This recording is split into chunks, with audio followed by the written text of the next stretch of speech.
श्री शिवाय नमस्तुभ्यम दोस्तों। आप सभी लोग जानते हैं कि 2024 नया साल शुरू हो चुका है और आप सभी लोगों को इस नव वर्ष 2024 की बहुत बहुत हार्दिक शुभकामनाएं। दोस्तों, ये नया साल आप सभी लोगों के जीवन में बहुत ही ज़्यादा खुशियां लाए और इस नए साल में आपकी सभी मनोकामनाएं पूर्ण हो और हम सभी लोगों की मनोकामनाएं भी पूर्ण हो। दोस्तों, आज की इस वीडियो में हम आपको इस साल के पहले मंगलवार के दिन किए जाने वाले कुछ विशेष उपाय बताएंगे। दोस्तों, साल में सभी मंगलवार आएंगे पर साल के पहले मंगलवार का विशेष महत्व है, इसीलिए आप इस मंगलवार को अपने हाथ से मत जाने देना। इस वीडियो में हम आपको वो उपाय बताएंगे जो उपाय अगर आप लोग इस मंगलवार के दिन करते हैं तो भगवान शिव जी भी खुश होंगे, भगवान हनुमान जी भी खुश होंगे, जो कि शिव जी के ही 11वें रुद्र अवतार हैं। तो इसीलिए इस मौके को अपने हाथ से मत जाने देना।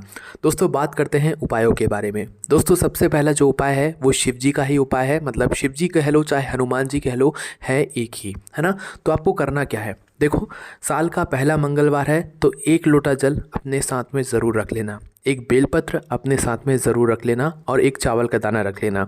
ये तीनों चीज़ें रखकर आपको क्या करना है, शिव जी के मंदिर सुबह सुबह जाना है। सुबह सुबह जब शिव जी के मंदिर पहुंच जाओगे तो सबसे पहले जाकर आप लोगों को 1 लोटा जल शिव जी पर चढ़ाना है।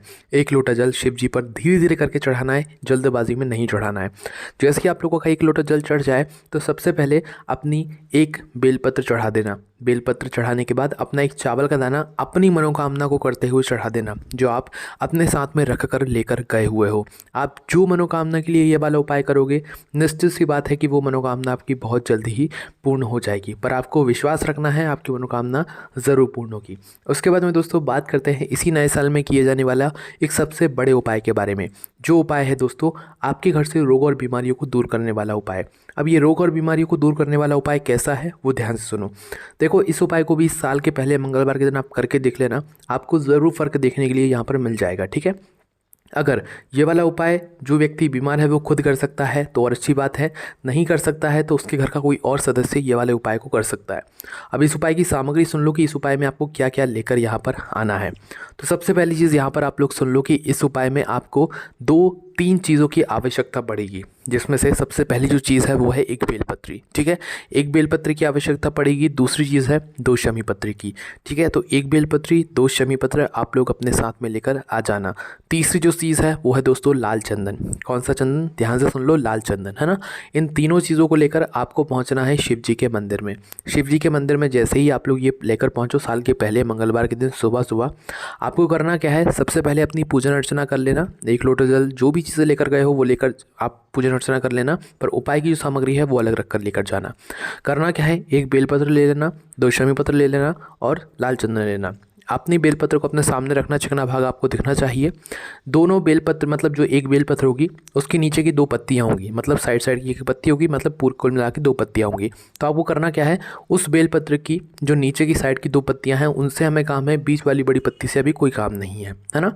तो नीचे की जो साइड की 2 पत्तियाँ हैं उन दोनों पत्तियों पर, एक एक पत्तियों पर आप एक एक शमी पत्र रख दो जो आप अपने साथ में लेकर आए हुए हो, ठीक है। एक एक शमी पत्र रखने के बाद थोड़ा थोड़ा सा एक एक चुटकी लाल चंदन भी आप लोग दोनों ही पत्तियों पर जो है थोड़ा थोड़ा रख दो।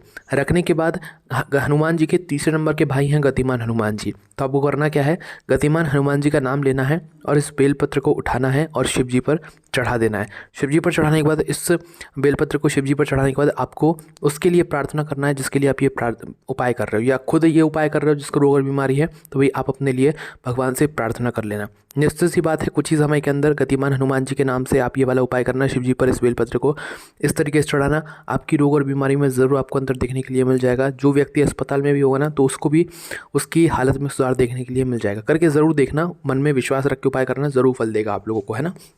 उसके बाद में दोस्तों बात करते हैं अगले उपाय के बारे में। दोस्तों, ये जो अगला उपाय है ना, ये आपके सारे बिगड़े हुए कामों को बना देगा। आप अगर नए साल में कोई नया काम शुरू करने जा रहे हैं तो उससे पहले ये वाला उपाय करना। अगर आप कोई नई नौकरी में जा रहे हैं या आपकी नौकरी लगने में आपको कोई डर लग रहा है या नौकरी नहीं लग पा रही है तो भी आप लोग ये उपाय करना। इंटरव्यू दे रहे हो, परीक्षा दे रहे हो तो भी आप लोग ये उपाय करना, आप उसमें ज़रूर सफल होगे। उपाय में क्या करना है वो आप ध्यान से सुनो।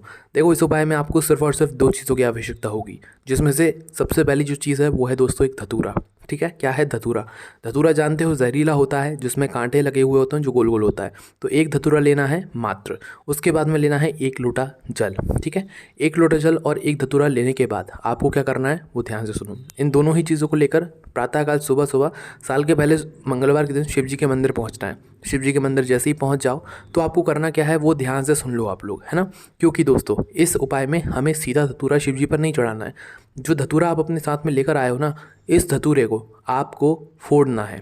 फोड़ने का मतलब इसे चटकाना है। चटकाओ कैसे? किसी भी चीज़ से, हाथ से भी चटका सकते हो चटकाने को। तो आपको इस धतूरे को फोड़ना है। फोड़ना क्यों है? क्योंकि इस धतूरे को फोड़ने के बाद इस धतूरे का एक फल निकलेगा, जो कि अंदर से निकलेगा, बीचों बीच से निकलेगा, जो कि सफ़ेद कलर का होगा। तो उस धतूरे के बिल्कुल बीचों बीच से आपको वो सफ़ेद कलर का फल निकालना है, ठीक है। कैसे भी करके निकालना है, मंदिर में बैठकर ही निकाल सकते हो, कोई दिक्कत वाली बात यहाँ पर नहीं है ना। तो करना क्या है, उस धतूरे के अंदर से वो उस छोटा सा सफ़ेद फल जो कि बिल्कुल बीचों बीच में होगा वो निकाल लेना। और इस धतूरे के फल को क्या करना है आप लोगों को, शिव जी की शिवलिंग के ऊपर चढ़ाना है। कहाँ पर चढ़ाना है? शिव जी की शिवलिंग के ऊपर चढ़ाना है। पहले धतूरे का फल चढ़ाना है, उसके बाद में जो 1 लोटा जल आप अपने साथ में लेकर गए हो ना, इस 1 लोटे जल को उसी धतूरे के फल के ऊपर, शिवलिंग के ऊपर एक धारा से धीरे धीरे करके आपको चढ़ाते जाना है, मतलब कि समर्पित करते जाना है। और भगवान से प्रार्थना कर लेना है अपने उस काम के लिए या उस मनोकामना के लिए जिसके लिए आप लोग ये वाला उपाय कर रहे हो। ध्यान से सुनना, धतूरा पूरा नहीं चढ़ाना है, मात्र धतूरे को फोड़कर धतूरे के अंदर से फल निकालकर वो धतूरा शिव जी पर चढ़ाकर फिर जल चढ़ाना है और अपनी मनोकामना बोल देना है। जिस मनोकामना के लिए आप ये उपाय करोगे आपकी वह मनोकामना बहुत ही जल्दी पूर्ण ज़रूर हो जाएगी, ठीक है। उसके बाद में दोस्तों बात करते हैं अगले उपाय के बारे में। दोस्तों जो अगला उपाय है ये भी आपके घर में धन को बढ़ाने के लिए है। धन को बढ़ाने के लिए कैसा है कि अगर आप लोग इस साल के पहले मंगलवार को 1 लोटा जल के अंदर अगर एक कमल गट्टा डालकर शिव जी पर चढ़ाते हो ना, तो ये आपके घर में धन की वृद्धि कराता है। एक कमल गट्टा अगर मिल जाए तो एक कमल गट्टा लेना, ना मिले तो भाई आप एक कमल का फूल भी ले सकते हो, ठीक है। 2 आपके पास ऑप्शन यहाँ पर हैं कि एक कमल का फूल ले सकते हो, कमल का फूल अगर ना मिले तो भाई एक कमल गट्टा ले सकते हो, जो कि 1-2 रुपये का आता है, पूजन वाली दुकान पर आपको आराम से मिल जाएगा। कमल का फूल लेते हो तो सीधा कमल का फूल ले जाकर शिव जी की शिवलिंग के ऊपर चढ़ा देना। और कमल का फूल नहीं लेकर जा रहे हो, कमल गट्टा मिल गया है, तो कमल गट्टा 1 लोटे जल के अंदर डालना, उस जल को शिव जी पर चढ़ाना, उस कमल गट्टे को जल के साथ ही में शिव जी पर चढ़ा देना। उस कमल गट्टे को वापस लेकर नहीं आना है और अपने घर में भगवान से प्रार्थना कर लेना है धन समृद्धि के लिए कि वो पूरे साल आपके घर में कभी भी पैसों की, धन की समस्या ना होने दें, ठीक है। इस बात का भी आप लोगों को ध्यान रखना है। उसके बाद में दोस्तों बात करते हैं 108 चावल के दाने वाले उपाय के बारे में। इस उपाय को करने से हनुमान जी भी आपसे प्रसन्न होंगे और शिव जी भी आपसे प्रसन्न होंगे। तो करना क्या है आप लोगों को, 108 चावल के दाने अपने घर से गिनकर लेकर जाना है, जो कि आप अपने घर के रसोई घर से लेकर जाओगे। रसोई घर से 108 चावल के दाने वो गिनना जो कि टूटे हुए ना हो, कटे पिटे ना हो या उनमें कोई दाग ना लगा हुआ, बिल्कुल साबुत चावल के दाने हो, वो भी 108 चावल के दाने अपने घर से लेकर निकलना। शिव जी के मंदिर सुबह सुबह पहुंच जाना, ठीक है। उसके बाद में आप पहले शिव जी की पूजन अर्चना कर लेना। शिव जी के लिए जो भी आप पूजन सामग्री लेकर गए हुए हो पहले पूजन अर्चना कर लेना। उसके बाद में आप लोगों को क्या करना है कि भाई सबसे पहले अपने वह 108 चावल के दाने निकाल लेना, शिव जी के पास में आकर बैठ जाना। बैठने के बाद आपको क्या करना है कि इन 108 चावल के दानों को एक एक करके आपको शिव जी पर चढ़ाना है। कैसे कैसे करके? एक एक करके, एक साथ नहीं चढ़ाना है। उतना फल अगर आपको नहीं मिलेगा जितना आप एक एक करके चढ़ाएंगे उतना मिलेगा, ठीक है। तो इसलिए एक एक चावल का दाना चढ़ाना है शिव जी की शिवलिंग के ऊपर। अब चढ़ाना है तो भाई क्या बोलकर चढ़ना है? श्री शिवाय नमस्तुभ्यम बोलकर चढ़ाना है। हर चावल के दाने को चढ़ाओ तो श्री शिवाय नमस्तुभ्यम बोलो। पहला चावल का दाना चढ़ाओ, श्री शिवाय नमस्तुभ्यम बोलो। दूसरा चढ़ाओ, फिर श्री शिवाय नमस्तुभ्यम बोलो। इसी प्रकार से पूरे चावल के दाने को चढ़ाते समय श्री शिवाय नमस्तुभ्यम बोलकर चढ़ाओ। और आखिरी वाला जो 108वां चावल का दाना होगा ना, उस चावल के दाने को चढ़ाते समय आप श्री शिवाय नमस्तुभ्यम बोलकर अपने मन की जो भी कामना हो, आप भगवान से जो भी मांगना चाहते हो, अपनी वह मनोकामना भी एक बार भगवान शिव जी से बोल देना आखिरी वाले चावल के दाने को चढ़ाते समय, ठीक है। इस बात का आप लोगों को विशेष रूप से यहाँ पर ध्यान रखना है। इस उपाय से आपकी जो भी मनोकामना होगी वो ज़रूर पूर्ण होगी। उसके बाद में दोस्तों अगर आप लोगों के जीवन में दुख और संकट बहुत ज़्यादा हैं तो भाई आप लोगों को ये वाला उपाय यहाँ पर करना चाहिए, ठीक है। या अगर आपको भगवान शिव जी से अपने मन की बात बोलना हो तो भी आप लोगों को ये वाला उपाय ज़रूर करना चाहिए। इस उपाय में क्या करना है, 1 लोटा आपको जल लेना है, ठीक है। 1 लोटा जल लेने के बाद उसके अंदर आपको थोड़ा सा जो है लाल चंदन डालना है। क्या डालना है? थोड़ा सा लाल चंदन या पीला चंदन। पीला चंदन ले सकते हो, ज़्यादातर 1 चुटकी बस पीला चंदन लेना है। 1 लोटे जल के अंदर थोड़ा सा पीला चंदन। उसके बाद में एक सफ़ेद फूल। कौन सा फूल? एक सफ़ेद फूल। जो सफ़ेद फूल वो जो शिव जी पर यहाँ पर चढ़ता है, समर्पित होता है। तो 1 लोटा जल के अंदर थोड़ा सा चंदन डाला और आपने एक यहाँ पर फूल डाल दिया, ठीक है। अब इसके बाद में इसे लेकर जाना है आपको शिव जी के मंदिर में सुबह सुबह, और शिव जी की शिवलिंग के ऊपर इस जल को आपको श्री शिवाय नमस्तुभ्यम बोलकर या भगवान शिव जी के किसी भी एक मंत्र का जाप कर कर आपको चढ़ा देना है। और चढ़ाने के बाद आपको जो भी अपने मन की बात भगवान शिव जी से बोलना है वो आप बोल सकते हैं, आपकी वह मनोकामना ज़रूर पूर्ण होगी, वो भी बहुत ही जल्दी, ठीक है। उसके बाद में दोस्तों साल का पहला मंगलवार है और नया साल शुरू हो चुका है। 2024 साल में हम प्रवेश कर चुके हैं। तो अब दोस्तों आपको इस मंगलवार के दिन भगवान से कुछ समय भगवान के सामने भी बैठना है। शिव जी के मंदिर में जा रहे हो तो शिव जी के सामने बैठना है, हनुमान जी के मंदिर में जा रहे हो तो हनुमान जी के मंदिर के सामने बैठना है। 2 मिनट बैठना है। अगर हनुमान चालीसा का पाठ कर सको तो भाई एक बार हनुमान चालीसा का पाठ इस साल के पहले मंगलवार के दिन आप कर सकते हो, भगवान का आशीर्वाद आपको प्राप्त होगा। शिव जी के मंदिर में बैठे हो तो भाई एक बार शिव चालीसा का पाठ भी आप लोग कर सकते हो, इससे भी आपको भगवान शिव जी का आशीर्वाद प्राप्त होगा।